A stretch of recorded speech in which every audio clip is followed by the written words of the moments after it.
Mesdames, Messieurs, bonjour à toutes et à tous. Bienvenue au journal. Les 13 régions du Burkina couvertes par la fibre optique dans quelques mois. Le lancement des travaux de cette opération qui entre dans le cadre du projet G-Cloud a eu lieu hier à Bobo-Dioulasso. La connexion Internet partout au Burkina bientôt, une réalité avec le lancement hier à Bobo-Dioulasso des travaux de construction de la fibre optique. Les 13 régions du pays sont concernées par la réalisation de cette fibre optique, vaste projet de mise en place d'une infrastructure dénommée G-Cloud.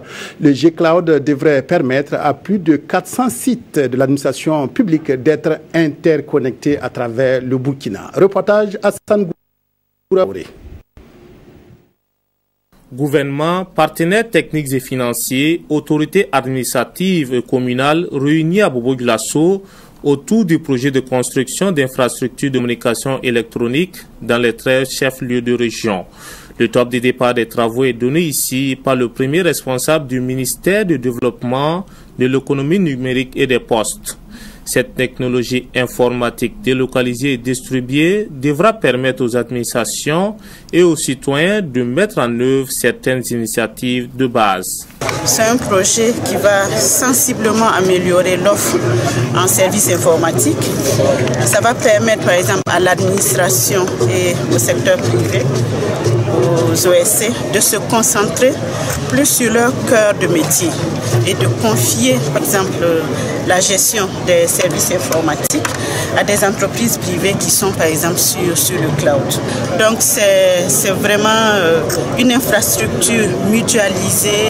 Pour le constructeur de cette technologie, plusieurs étapes sont à suivre avant sa mise en exploitation. Il y a différentes phases dans le projet. Ce que je vous dis, il y a l'aspect fibre optique. Donc il y a du déploiement de la fibre optique dans 13 chefs-lieux de région au Burkina Faso. Puis une deuxième partie c'est les nœuds cloud, les bases de données cloud, afin de permettre le développement d'applications et la dématérialisation des assets du gouvernement sur ce cloud. D'un coût global d'environ 36 milliards de francs CFA, pour une durée d'exécution de 37 mois, ce projet est financé conjointement par la coopération danoise et l'État burkinabé. 1070 km de fibres optiques seront donc réalisés à cet effet. Le ministre de l'Administration territoriale et de la décentralisation a achevé hier une tournée dans les régions du Nord, du Sahel et du Centre-Nord. Simeon Savadogo est allé encourager les chefs de circonscription administrative et s'imprégner de leurs conditions de travail. Le choix de ces régions s'explique par les menaces terroristes qui ont affecté ces derniers mois cette partie du Burkina. Reportage Kosun Koulibaly, Nyarkiteda. Après avoir assuré les chefs de circonscription administrative et les présidents des collectivités sur la quiétude retrouvée, le ministre Simeon Savadogo donne un cours sur les missions dévolues aux dépositaires de l'État au niveau déconcentré. Les chefs de circonscription sont dépositaires de l'autorité de l'État. C'est-à-dire qu'ils représentent le président du Faso de façon perlée et ils représentent le gouvernement dans son ensemble et chaque ministre en particulier. C'est un rappel de mémoire, souligne le ministre en charge de l'administration du territoire, surtout dans un contexte aussi difficile pour le Burkina. Et de Guya en passant par Djibo et Dori, les chefs de circonscription administrative sont unanimes, leur mission est noble, mais les ingrédients font défaut. Nous avons besoin d'un accompagnement. Rien. Car quand je vous ai écouté, vraiment, j'ai eu la chair de poule. Parce que nous avons des pouvoirs. Mais ce pouvoir sans accompagnement, c'est réduit à zéro. L'État central est conscient et travaille à les minimiser, répond le ministre au point de presse bilan de Kaya. Le gouvernement est conscient de cela. Donc le département de l'administration du territoire va certainement introduire auprès du Conseil des ministres un programme d'urgence. À toutes ces différentes rencontres, les présidents des collectivités, quant à eux, se sont beaucoup apaisantis sur le devenir du transfert des compétences. Le transfert des compétences, il est assez lent parce que souvent, les ressources ne suivent pas. On dit qu'on a transféré ceci, cela, mais souvent, non seulement les ressources humaines ne suivent pas, mais les ressources financières également sont assez lentes. Là aussi, le ministre assure, le processus est enclenché et ne saurait s'arrêter. Sur 11 domaines, 6 ont été déjà transférés pour environ 175 milliards de francs CFA. En revanche, le ministre demande aux différents maires d'être très regardants dans la délivrance des actes d'état civil. Faites attention. Avec les forces de défense et de sécurité, les gens qui prennent, si vous regardez dans leur poche là, souvent ils ont 3 ou 4 pieds d'identité différents. Ils ont souvent des passeports différents. Ça vient d'où? Ça vient d'où? Ça veut dire qu'ils ont eu l'acte de naissance. Donc les mails là, il faut pas parce qu'on vous a envoyé le document là, donnez la transmission. Non, prenez le temps de lire.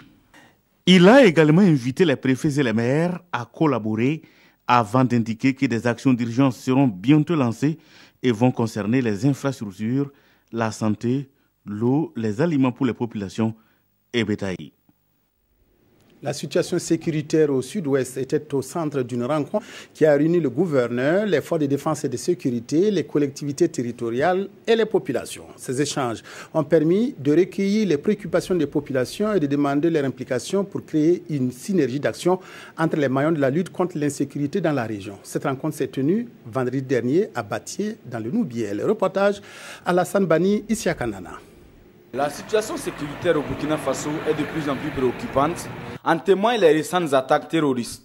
La région du sud-ouest est une zone où sévit une insécurité qui prend des proportions inquiétantes avec des agressions à main armée répétées.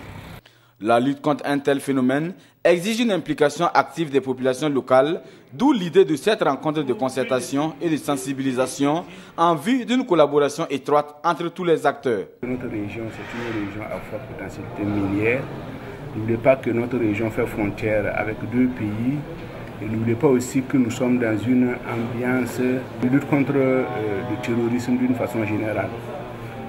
Donc tout ça fait que nous avons le devoir, en tant que responsables à tous les niveaux, de nous rencontrer pour essayer de dégager une stratégie pour construire d'abord la paix entre nous et ensuite faire face aux différentes menaces. Faire face aux différentes menaces, et cette rencontre a permis aux participants de mener des échanges directs autour des préoccupations sécuritaires, notamment la collaboration entre collectivités territoriales et forces de défense et de sécurité. Nous apprécions positivement l'initiative de cette rencontre parce qu'elle nous permet dans un premier temps de recueillir les préoccupations des populations et dans un second temps de permettre de savoir déjà ce qui est entrepris sur le terrain et en dernier lieu, elle nous permet de les inviter à plus de collaboration. L'ouverture d'un poste avancé à Zambo, la création d'une brigade territoriale à Bondjigui et à Kpéré, ainsi qu'une brigade de recherche à Gawa, sont entre autres recommandations sorties de ces concertations régionales. Nouvelle région douanière au Burkina, la direction régionale des douanes du centre-sud est effective depuis jeudi dernier avec l'installation du premier directeur régional, Paul Savadogo. La création de cette nouvelle entité répond à un besoin de rapprochement des services de douane des usagers. Cette direction régionale devrait aussi permettre une meilleure mobilisation des ressources financières en faveur de l'économie nationale. Reportage Jean-Eudes Bayala, Vincent Tiendrebeogo. Le centre-sud, 7e région douanière désormais effective. Le 20 avril dernier, à Manga, le gouverneur de la région a officiellement installé l'inspecteur divisionnaire des douanes, Paul Savadogo, comme le tout premier directeur régional des douanes du centre-sud. Sitôt entré en fonction, le nouveau directeur régional des douanes mesure les défis à relever avec ses collaborateurs. Travailler non seulement à améliorer les résultats des offices relevant de la direction régionale, mais aussi et surtout contribuer fortement à l'amélioration des performances des autres régions douanières, dont l'activité dépendra de la qualité du travail que nous ferons ici. Cela passe nécessairement en partie par le renforcement de la lutte contre la fraude. Un engagement qui devrait aider la Direction générale des douanes à atteindre ses objectifs, notamment sa contribution à l'économie nationale. Nous avons mobilisé pour l'année 2017 603 milliards. C'est un chiffre extrêmement important. Et pour atteindre ces objectifs-là, il faudrait que nous puissions engager des réformes Et parmi ces réformes, il y a les réformes institutionnelles que nous avons décidé de mettre en œuvre, dont la création de la direction régionale du Centre-Sud. La direction régionale des douanes du Centre-Sud couvre les 6 bureaux de Dakola, Léo, Zabré, Zeko, Yuga et Manga. C'est une région frontalière avec d'importants flux de marchandises à contrôler. Campagne d'inspection dans les mines du Burkina, elle a été lancée le 9 avril dernier par le Bureau national des évaluations environnementales. L'inspection à la mine de Rox Gold dans les Balais a été faite sous l'œil de notre caméra pour répondre à plusieurs interrogations. Quelles sont les cibles des enquêteurs et quelle procédure de travail? Nous allons avoir des réponses avec ce reportage signé Nongba Kouda, Frédéric Etienne Bassenga. C'est une immersion au sein d'une mission d'inspection environnementale dans une mine. Nous sommes à Ross Gold, mine située dans la province des Balais, précisément dans le village de Bakassi. Pour cette visite inopinée, le Bureau national des évaluations environnementales choisit 4 sites à inspecter. Mais avant, inspecteurs et responsables de Ross Gold s'entendent sur les préalables. Fini cette étape, les deux parties embarquent pour le parc à résidus. Ici, les inspecteurs vérifient de visu que le système d'étanchéité fonctionne correctement. Ils ne s'arrêtent pas là, ils font également des prélèvements dans un des piézomètres situés à côté du parc. Ce qu'il faut rechercher, c'est que le parc se trouve à quelques mètres d'ici. S'il y a infiltration, ça peut contaminer les eaux souterraines. Donc c'est pour dire que les tuyauteries qui se trouvent à ce niveau sont faites pour contrôler la qualité des eaux souterraines. Voilà, donc nous prélevons comme ça, c'est pour aller rechercher un certain nombre d'éléments qui la plupart du temps se trouvent ici. Donc c'est pour dire que si on les retrouve ici, c'est qu'à ce niveau, il y a problème. À la déchetterie, les inspecteurs très curieux posent beaucoup de questions. Ils écoutent attentivement et notent tout dans les détails pour faciliter l'analyse d'après. Les enquêteurs n'oublient pas la zone d'épandage de boue. Batiounou et ses collègues observent et notent. Les inspecteurs repartent prélever l'eau du barrage situé à proximité du parc à résidus, qui est un bon indicateur de la bonne santé de l'environnement. Avant qu'il ne s'implante, il y a eu une évaluation environnementale, il y a eu un plan de gestion environnementale et sociale qui a été élaboré. Et c'est cet outil qui nous permet, nous, de suivre un peu les activités sur le terrain et de voir si les engagements de la mine vis-à-vis donc des questions environnementales sont respectés. Voilà. Alors, donc c'est pour, en tout cas, le respect donc, des textes en matière d'environnement que ce travail est fait. Les résultats de cette inspection seront connus dans 2 semaines, mais vous ne les aurez pas car ils sont confidentiels, nous a-t-on dit. Cette inspection entre dans le cadre d'une vaste opération qui a démarré le 9 avril dernier et qui va s'achever le 9 juillet prochain. Même s'il n'arrive pas à remplir sa mission de façon efficiente par manque de moyens, le Bureau national des évaluations environnementales compte toucher pour cette campagne toutes les mines du Burkina Faso. Le bilan de la campagne cotonnière de la saison écoulée a été fait hier à Ouagadougou. L'association interprofessionnelle du coton du Burkina a passé en revue cette campagne 2016-2017 qualifiée de satisfaisante puisque le Burkina se classe toujours en tête des pays africains producteurs de l'or blanc. Ibrahim Sombier, Nathalie Savargo, précision. Le Burkina Faso conserve son rang de premier producteur de coton en Afrique. C'est ce qui ressort de la conférence de presse de l'AICB, l'Association interprofessionnelle du coton du Burkina. Selon son secrétaire général, après une première campagne de culture à 100% coton conventionnel, le bilan est satisfaisant. La décision de suspendre provisoirement la culture du coton OGM n'a en rien démotivé les cotonculteurs.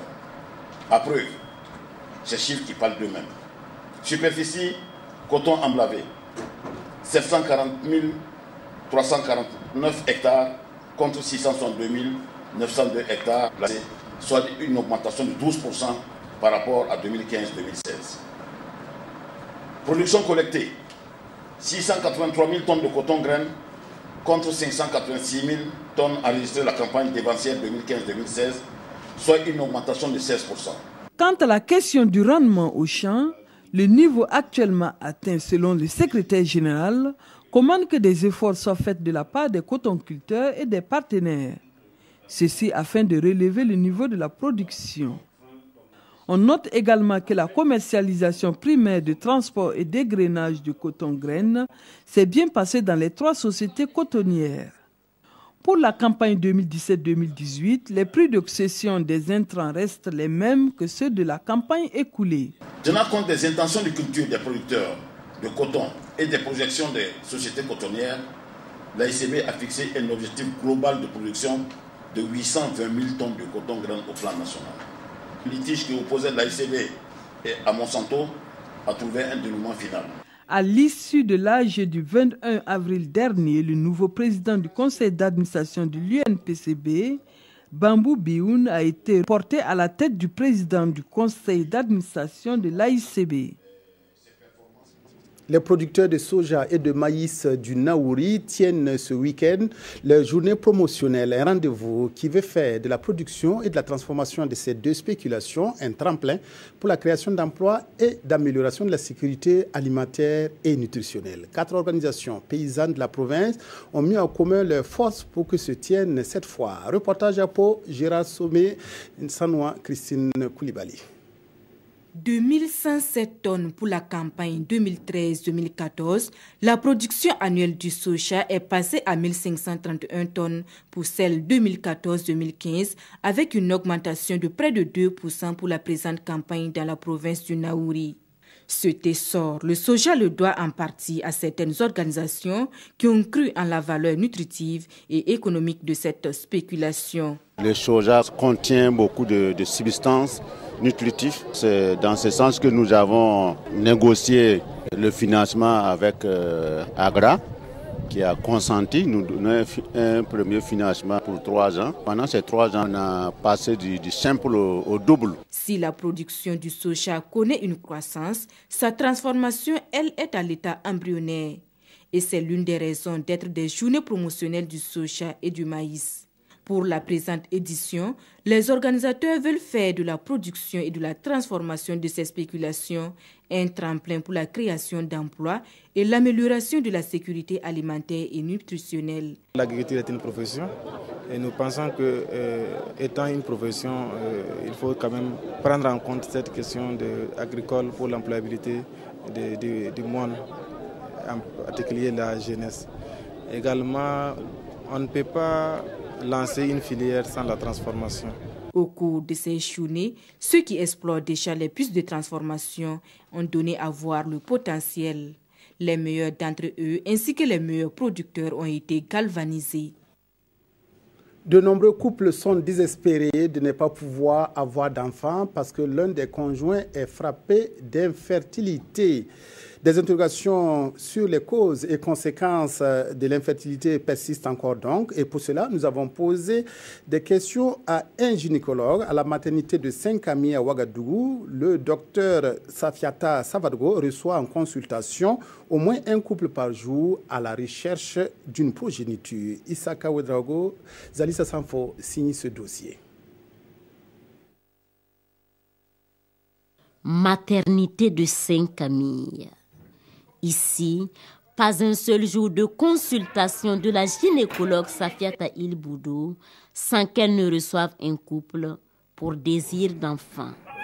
Un désir qui souvent peut être assouvi, mais dans certains cas, il est quasi impossible. On vous déclare un couple stérile, c'est un couple qui ne peut pas avoir d'enfant. C'est inutile d'engager des processus, des procédures de traitement, il n'y a rien à faire.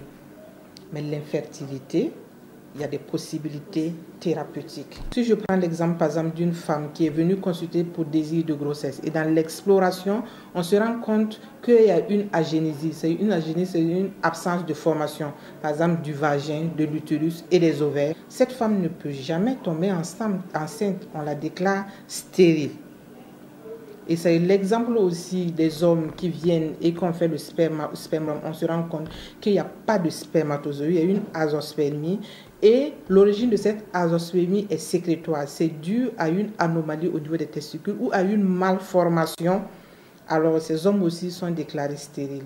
Et si le couple est seulement infertile, ici comme ailleurs, il faudra déterminer les causes avant de proposer un traitement. Quand on prend les causes féminines, au niveau de la vulve, on peut avoir par exemple des séquelles d'excision qui vont être responsables d'infertilité. Au niveau du vagin, nous avons les infections qui peuvent être responsables. On peut avoir des malformations. Il arrive que certaines femmes n'ont même pas de vagin. Tous les éléments de l'appareil reproducteur, à chaque étape, peuvent être responsables de l'infertilité. Mais en dehors de ça, il y a également des causes autres, les causes générales, les affections générales, le stress, l'anxiété, la fatigue, qui peuvent être responsables d'infertilité. Tout ça peut être traité et on peut résoudre le problème. Le traitement est donc fonction de la pathologie diagnostiquée, mais pas seulement. Le désir si ardent de faire de chaque nuit l'ultime nuit compromet sérieusement les chances de tomber enceinte. Il y a le stress et l'anxiété qui interviennent dans les troubles de l'ovulation. Donc, quand on veut un enfant, il faut pouvoir arriver à maîtriser le stress et l'anxiété qui sont nuisibles même pour l'obtention d'une grossesse. Souvent la gynécologue, souvent le psychologue, Dr Ilboudo écoute et partage la dure vie de ces couples infertiles ou stériles. Pour elle, jusqu'aujourd'hui, ce problème a toujours un visage féminin au Burkina Faso. De façon automatique, on a toujours tendance à accuser la femme. Maintenant, le problème qu'on aime avoir aussi avec les hommes, c'est qu'ils prétendent avoir déjà eu des enfants ailleurs. Et donc, quand il y a un problème, ils se disent non, c'est pas possible, moi j'ai déjà eu des enfants. Et donc, ils ne veulent même pas venir à consultation. À plus forte raison, accepter de faire l'examen qu'on leur demande. Pourtant, selon les statistiques, il existe autant d'hommes que de femmes infertiles ou stériles. L'infertilité concerne la femme dans 30% des cas, donc les causes féminines. Ça concerne l'homme dans 30% aussi des cas, donc les causes masculines. Ça concerne et l'homme et la femme dans 30% des cas, donc les causes mixtes. Et dans 10% des cas, l'infertilité est inexpliquée. Et Safiata Ilboudo d'inviter tous les couples à se présenter ensemble dans les centres de santé après une année de rapports réguliers non protégés, car, conclut-elle, le facteur temps est aussi très important dans la prise en charge des cas d'infertilité. Pascal Zaïda et son cas d'expression démocratique continuent de donner de la voix sur le retour des exilés politiques et la libération des détenus politiques. L'Assemblée générale du CED, qui s'est achevée hier à Ouagadougou, a aussi mis en garde contre le procès à venir, celui du dernier gouvernement de Luc Adolphe Thiaw. Interpellation et appel à la retenue ont donc marqué cette rencontre dont le bilan est fait ici dans ce reportage signé Siedilarienne Abdoul Rasmane Zongo. Assemblée générale du cadre d'expression démocratique au Conseil burkinabé des chargeurs. Il entend se faire entendre, vous allez l'entendre, et sera-t-il entendu comme il le souhaite? En tous les cas, Pascal Zeda, très remonté, tire d'abord sur les organisations de défense des droits humains qu'il qualifie de démissionnaires. Pendant longtemps et par empathie, nous avons imaginé la gêne et l'embarras de certains animateurs de ce domaine, mais leur insistance au mépris de leur propre engagement pour défendre les plus faibles et les victimes d'abus divers questionnent toute bonne conscience. Et ce n'est pas tout. Le procès lié à l'insurrection et au coup d'État, à l'image des décisions relatives à la Haute Cour de justice, sont aussi dans le viseur de l'intéressé. Nous espérons qu'elle saura se départir des condamnations politiques et de dire effectivement le droit. Si nous voulons construire une nation forte et unie, évitons les procès à caractère politique. Enfin, le CED prône le retour des exilés et la relaxe des détenus politiques. Le cadre d'expression démocratique appelle à une politique gouvernementale tendant à favoriser et à encourager le retour sans condition de tous les exilés, dont en premier chef le président Blaise Compaoré, et que tous les détenus politiques soient libérés. C'est la condition pour bâtir le Burkina Faso.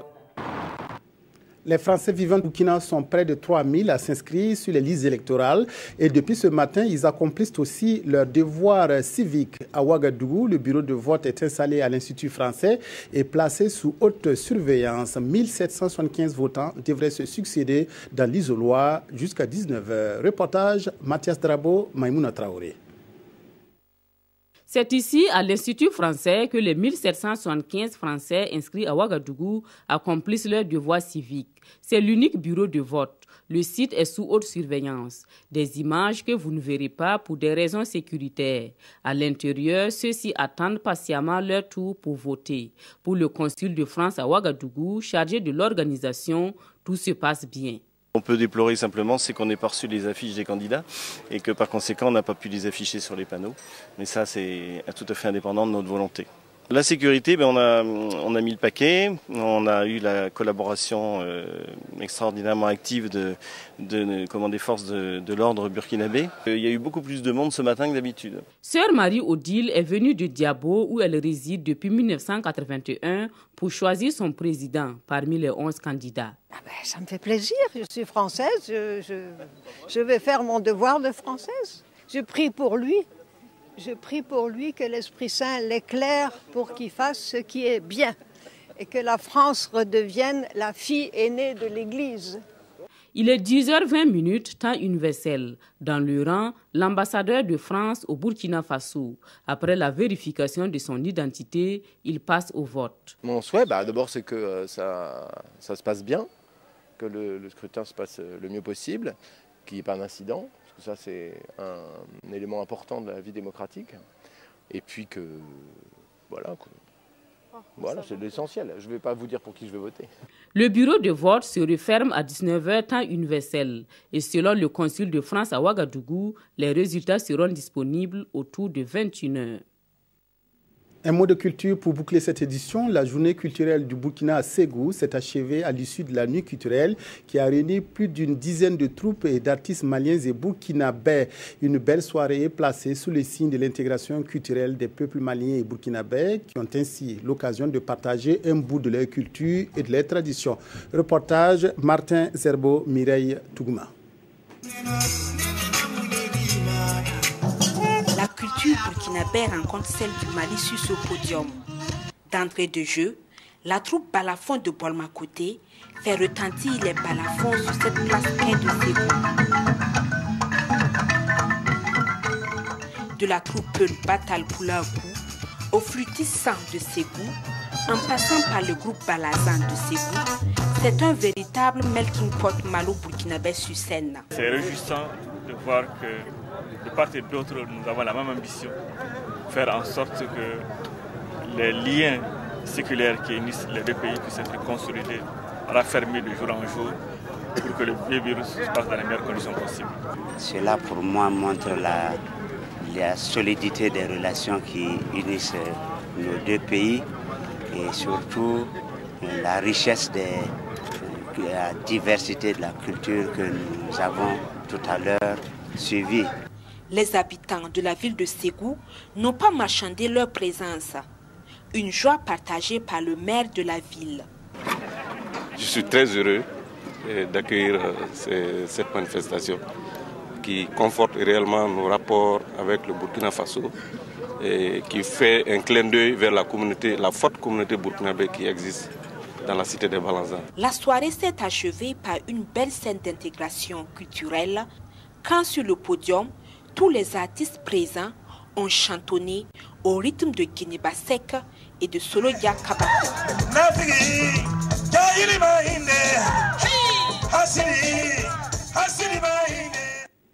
Fin d'une semaine, merci aux équipes techniques et rédactionnelles et au chef d'édition Abdelaziz Aguibou. C'est tout pour cette édition. Merci de votre aimable attention à la RTB.